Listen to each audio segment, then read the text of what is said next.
Hello দোস্ত, আসসালামু আলাইকুম। আশা করি সবাই ভালো আছেন। ইনশাল্লাহ আমিও ভালো আছি। আজকে একটা তথ্য আপনাদেরকে জানাবো। বাংলাদেশ হাই কমিশনার প্রবাস তথ্য মন্ত্রণালয় থেকে এই তথ্যটা দিয়েছেন।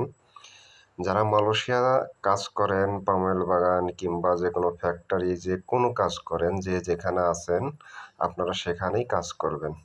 অন্য কোনো জায়গা কোনো টাকা পয়সা বেশি পাওয়ার জন্য, কোনো জায়গা ওভারটাইম মানে অন্য কোনো কিছুর জন্য কিংবা পালিয়ে অন্য জায়গায় কাজ করার জন্য নিষেধাজ্ঞা দিয়েছে। কারণ কি, বর্তমান মালয়েশিয়া অনেক এখন অবৈধ লোক ধরতেছে। তো আপনি কোনো কারণবশত যদি এরকম ধরা খান, তাহলে এর জন্য বাংলাদেশ হাইকমিশন প্রবাস তথ্য মন্ত্রণালয় এর নাই।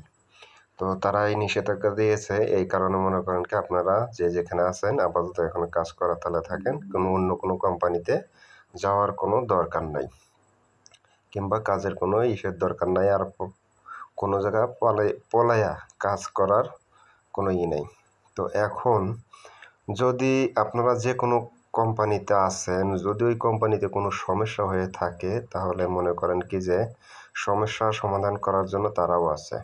তো বাংলাদেশ প্রবাস তথ্য মন্ত্রণালয় একটা মানে ইমেল নাম্বার কিংবা হোয়াটসঅ্যাপ নাম্বার দিয়েছে। তো আপনারা একটু খোঁজ করলে ওইগুলো পাবেন। তো আপনারা ওইখানে ফোন দিয়ে মনে করেন কি যে তাদের কাছে জানাইতে পারেন। তো আপনার এই সমস্যা তারা সমাধান করে দেবে ইনশাল্লাহ।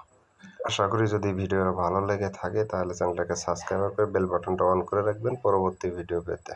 আপনাদের জন্য দোয়া করি, আমার জন্য আপনারা দোয়া করবেন। আসসালামু আলাইকুম ওয়া রাহমাতুল্লাহি ওয়া বারাকাতুহু।